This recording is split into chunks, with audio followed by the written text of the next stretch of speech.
Assalamualaikum. Waalaikumsalam, silahkan masuk. Silahkan duduk, Bu. Ya, terima kasih. Apakah Ibu sudah merasa nyaman dengan posisi yang seperti itu? Alhamdulillah udah, Bu. Baiklah. Oh, sebelumnya Ibu apa kabar ya? Alhamdulillah kabar baik. Alhamdulillah. Ibu datangnya ke sini dengan siapa? Kebetulan hari ini saya datang sendiri, Bu. Ibu dari mana? Ya, saya ini alamatnya di Jorong Sipatai, Taram. Oh, di Taram ya, Bu. Ibu tahu klinik kami dari mana? Kebetulan saya lihat di internet dan saya memutuskan untuk datang ke konseling Ibu. Oh, baiklah. Sebelumnya saya ucapkan terima kasih kepada Ibu telah mempercayai unit pelayanan konseling keluarga kami. Selamat datang ya, Bu, di tempat pelayanan kami. Ya, Bu. Boleh Ibu ceritakan identitas Ibu dulu? Ya, perkenalkan, saya Ibu Rida Ulhayati, tanggal lahir 26 Oktober 1981, dan nama suami saya Asri Ismaja, kelahiran 1 Oktober 79. Kebetulan latar pendidikan saya SMK Negeri 3 Payakumbuh, dan suami SMP di Taram. Kebetulan pekerjaan suami menjadi karyawan di salah satu usaha milik Devi Susanti, yaitunya dari perkebunan hasil sayur-sayuran, yaitunya gudang sayur Saitama. Dan kami sudah memiliki seorang putri yang sekarang sudah berumur 2,5 tahun. Baiklah, Ibu berasal dari Nagari Taram Jorong Sipatai, memiliki satu putri, telah menikah, memiliki satu putri, dan status Ibu sebagai ibu rumah tangga. Baiklah, di sini apa yang dapat saya bantu? Iya, Bu, ini saya memiliki permasalahan di dalam rumah tangga saya. Baiklah, Bu. Apakah Ibu sudah pernah melaksanakan konseling keluarga sebelumnya? Sebelumnya saya belum pernah melaksanakan konseling keluarga, dan ini untuk pertama kalinya saya memberanikan diri untuk datang ke klinik Ibu. Baiklah, terima kasih saya ucapkan kepada Ibu setelah datang ke tempat unit pelayanan kami. Baiklah, saya akan menjelaskan sedikit apa itu tentang konseling keluarga, di mana konseling keluarga ini adalah suatu unit pelayanan bimbingan dan konseling untuk membantu mencarikan solusi terbaik dari permasalahan-permasalahan yang mungkin terjadi saat ini di dalam rumah tangga. Sebagaimana saya sebagai konselor dan Ibu sebagai klien saya nanti akan membantu Ibu menemukan solusi-solusi dari permasalahan Ibu. Saya akan merahasiakan segala bentuk data yang saya peroleh dari Ibu. Jadi apa yang dapat kita coba Ibu ceritakan permasalahan apa yang sedang Ibu hadapi sekarang? Jadi begini, Bu, sebelumnya saya pernah mengalami kegagalan di dalam rumah tangga yang sebelumnya. Terus?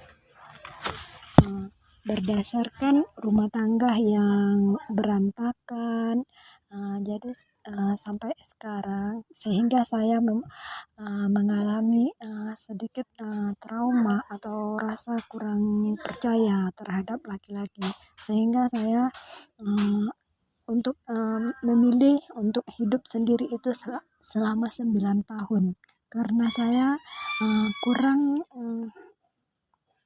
karena kurangnya rasa percaya terhadap laki-laki. Sehingga di tahun ke-10 saya baru memutuskan untuk menikah lagi dengan suami saya yang sekarang. Tetapi karena berdasarkan pengalaman rumah tangga saya sebelumnya yang sering terjadinya pertengkaran, sehingga saya begitu sangat minimnya kepercayaan terhadap laki-laki. Itu yang membuat saya merasa agak mengekang suami, sehingga saya tidak pernah mengizinkan dia setelah pulang kerja, tidak mengizinkan dia keluar ataupun untuk bersosialisasi dengan teman-temannya ataupun dengan masyarakat sekitar, sehingga suami saya itu merasa kurang nyaman karena berada tiap hari pulang kerja selalu berada di rumah. Itu yang menyebabkan dia kurang nyaman, sehingga dia sering mengeluh dan akhirnya kami sering bertengkar. Nampaknya ibu memiliki trauma pada pernikahan ibu yang pertama, sehingga ibu memiliki permasalahan di pernikahan ibu yang kedua. Benarkah demikian? Iya, Bu. Coba ibu ceritakan lebih rinci lagi permasalahan apa yang sedang ibu hadapi dengan pernikahan ibu yang pertama yang membuat ibu merasa tidak nyaman di pernikahan ibu yang kedua ini. Baiklah, Bu. Saya akan menceritakan pengalaman pada pernikahan saya sebelumnya. Setelah kami ijab kabul, yaitunya dulu saya sempat menikah dengan suami saya yang pertama. Dia kan orang Jawa Timur ya, Bu. Jadi akad nikah kami itu berlangsung di Jorong Sipatai Taram, tepatnya di kampung saya. Dan setelah kami akad nikah, itu kami langsung berangkat ke Surabaya di Jawa Timur karena acara resepsinya di Surabaya. Sebelum kami menikah, sudah pernah terjadi komunikasi antara suami dengan saya.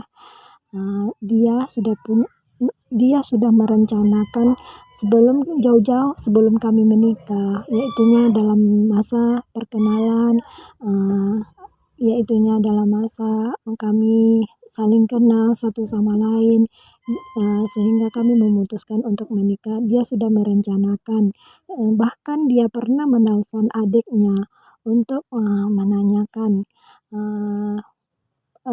Dia seperti sudah punya rencana begini, Bu. Dia menelpon adiknya menanyakan pekerjaan karena posisinya waktu itu adiknya berada di Hong Kong. Dia menelpon adiknya suruh mencarikan saya kerja di Hong Kong. Setelah saya menikah, setelah saya resepsi pernikahan selesai, dia langsung mencarikan saya PT agar saya bisa berangkat ke luar negeri. Tetapi adiknya menyarankan agar saya ini berangkat ke Taiwan. Posisi adiknya waktu itu kan di Hong Kong, dan suami saya sudah sibuk mencarikan PT agar saya bisa secepatnya berangkat ke Taiwan. Di situ saya sudah mulai merasa kurang nyaman karena kita kan masih dalam rangka posisinya waktu itu kan masih dalam rumah tangga kami kan masih baru berjalan 1 bulan, masih di dalam honeymoon. Saya rasa semua perempuan setelah menikah itu pasti pengen sama-sama, selalu sama-sama dalam keadaan suka dan duka, selalu ada suami di sampingnya. dan tidak ingin berpisah. Tapi saya di sana sudah merasa kurang nyaman karena di sekitar rumah suami saya itu kehidupan mereka itu sudah terbiasa hidup seperti itu. Setelah menikah, suaminya berangkat ke Taiwan, istrinya di Hong Kong, itu mereka udah terbiasa dengan kehidupan seperti itu. Kebetulan kita sebagai orang Minang kan jarang kalau setelah menikah itu berpisah dengan suami. Awal masalahnya di sana. Dan akhirnya saya berangkat, singkat cerita saya berangkat ke Jakarta untuk belajar bahasa Taiwan. Setelah beberapa bulan, sekitar 5 bulan saya berangkat ke Taiwan. Dan di Taiwan itu saya sudah merasa lebih tidak nyaman sama sekali, sehingga saya memutuskan untuk tidak finish kontrak, hanya menjalankan kontrak kerja selama 15 bulan dan saya memutuskan untuk pulang ke Indonesia. Ternyata yang membuat saya nyaman selama ini terjadi, dan setelah saya sampai di Jawa Timur, tepatnya di Surabaya, di rumah suami, saya mendapatkan berita dari tetangga. Dia menceritakan selama saya tidak berada di rumah, suami saya itu sering jalan bersama perempuan, sering mabuk, dan pokoknya sering main perempuan, intinya begitu, Bu. Sehingga kami sering bertengkar. Itulah, dan saya memutuskan untuk berpisah dengan suami karena saya merasa dibohongi, karena saya merasa diselingkuhi, dan saya memutuskan untuk kembali ke rumah orang tua saya. Semenjak itu saya merasa sangat trauma sekali untuk menjalin rumah tangga untuk yang keduanya. Sehingga selama 9 tahun saya memutuskan untuk hidup sendiri. Apalagi dengan suami pertama itu, saya juga pernah di dalam pertengkaran itu, saya juga pernah merasakan merasa disakiti, baik itu secara kata-kata ataupun suami saya juga melakukan tindakan KDRT. Disitulah puncak masalah kami, sehingga kami memutuskan untuk bercerai. Jadi dapat saya simpulkan berdasarkan dari cerita ibu tadi, bahwa di pernikahan ibu yang pertama ini ibu mengalami KDRT, lalu ibu disuruh bekerja ke luar negeri sedangkan suami ibu di rumah saja, lalu ibu diselingkuhi. Benarkah demikian? Iya, Bu, lebih kurang begitulah. Jadi berdasarkan permasalahan tersebut, jadi apa kaitannya dengan pernikahan yang kedua ini, Bu? Jadi berdasarkan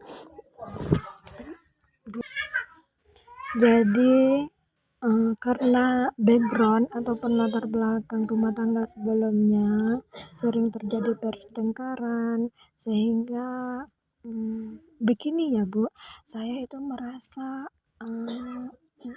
rasa kepercayaan terhadap laki-laki itu begitu sangat kurang, tidak bisa dikatakan tidak ada rasa percaya sama sekali, sehingga saya terlalu mengekang suami. Di sanalah suami saya merasa kurang nyaman karena gerak-geriknya itu selalu dibatasi, apalagi HP-nya sering saya cek apakah dia ada teman perempuan atau tidak. Setiap berumah tangga, perempuan dan laki-laki itu pasti menginginkan keluarganya, pasti pengen membangun keluarga yang sakinah, mawaddah, warohmah. Semua manusia pasti menginginkan seperti itu.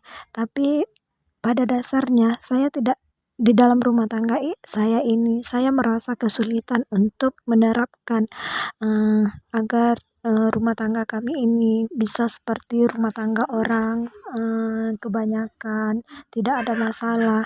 Yang namanya hidup pasti ada masalah, tetapi karena saya merasa karena suami saya merasa terlalu saya kekang, gerak-geriknya dibatasi, dia merasa kurang nyaman.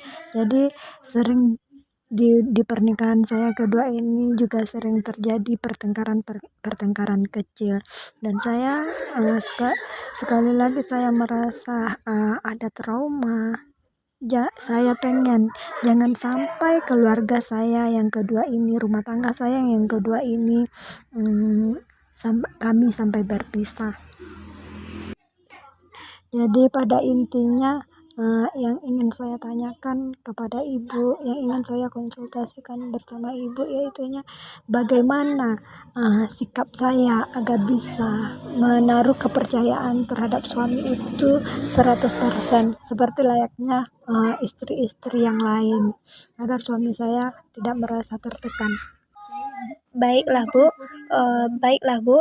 Jadi Ibu di pernikahan yang pertama ini Ibu merasa trauma karena Ibu dikhianati dan diselingkuhi, sehingga Ibu tidak percaya terhadap Baiklah Bu, jadi di pernikahan Ibu yang sebelumnya Ibu mengalami trauma karena Ibu mengalami KDRT serta dibohongi dan diselingkuhi, sehingga tingkat kepercayaan Ibu terhadap laki-laki ini telah menipis, sehingga mempengaruhi pernikahan Ibu yang kedua, di mana Ibu terlalu mengekang suami sehingga suami Ibu tidak merasa nyaman karena gerak-geriknya dibatasi, baik dia berinteraksi dengan lingkungan di luar ataupun di sosial media.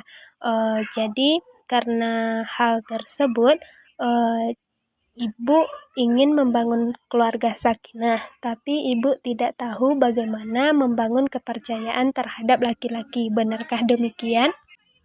Ya, lebih kurang seperti itulah Bu. Baiklah, di mana langkah-langkah dalam membangun kepercayaan bersama pasangan kita itu, yang setahu saya, yang pertama itu kita saling menghormati, di mana Ibu menghormati suami sebagai kepala rumah tangga dan suami Ibu menghormati Ibu sebagai seorang ibu dari anak-anak mereka. Yang kedua, menepati janji.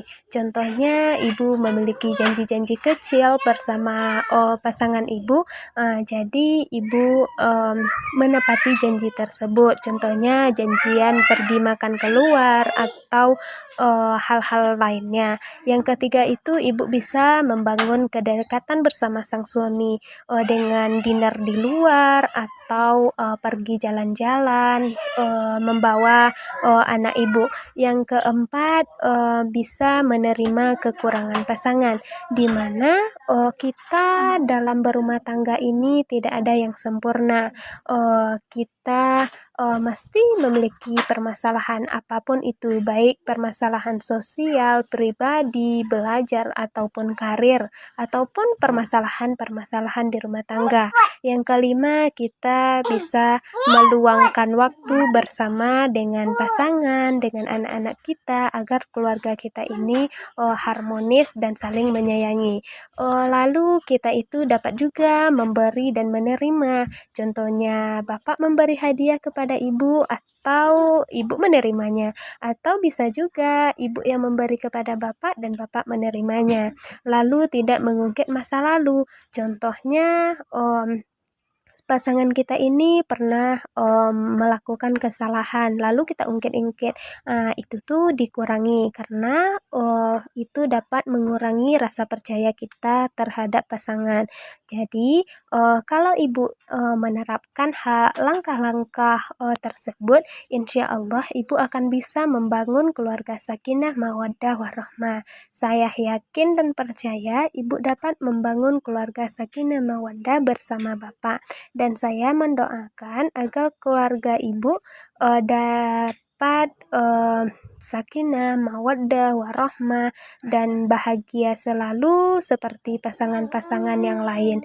Mungkin mereka itu terlihat bahagia, belum tentu di dalam keluarganya itu aman-aman saja. Mungkin mereka tersenyum di luar, di dalamnya menangis. Kan kita tidak tahu kan, Bu. Jadi ya saya selaku konselor dapat memberikan itu. Jadi apa komitmen Ibu selanjutnya agar Ibu bisa menerapkan sakinah mawaddah warahmah dalam rumah tangga Ibu? Baiklah, saya akan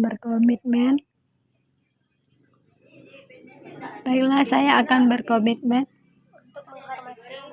Untuk lebih menghormati suami saya selaku kepala keluarga dan memberikan kepercayaan yang penuh terhadap suami saya, karena saya ingin mempertahankan rumah tangga saya. Saya tidak ingin terjadi perpisahan lagi karena kami telah memiliki putri yang cantik. Ya, Nak? Baiklah Bu, semoga komitmen Ibu itu bisa baiklah Bu, jadi berdasarkan komitmen yang telah Ibu sepakati hari ini bersama saya, jadi kapan kita bisa melaksanakan konseling lanjutan? Baiklah Bu, berdasarkan komitmen yang telah kita sepakati hari ini, jadi saya mengundang Ibu, Bapak, dan Putri Ibu untuk datang di klinik saya untuk melaksanakan konseling lanjutan. Jadi kapan kita dapat melaksanakan konseling lanjutan, Bu? Oh iya Bu, dan saya minta nomor WA Ibu dan kapan suami saya bisa libur, dan kapan kami ada kesempatan, dan saya akan kabari Ibu untuk konseling berikutnya bersama suami dan putri saya. Baiklah Bu, terima kasih Ibu telah sempat hadir di pelayanan konseling keluarga kami. Semoga atas komitmen yang telah Ibu sepakati dapat berjalan dengan baik dan keluarga Ibu menjadi keluarga sakinah mawaddah warahmah. Amin. Kita tutup konseling kita dengan membacakan Alhamdulillah. Terima kasih ya Bu. Alhamdulillah dan terima kasih kembali.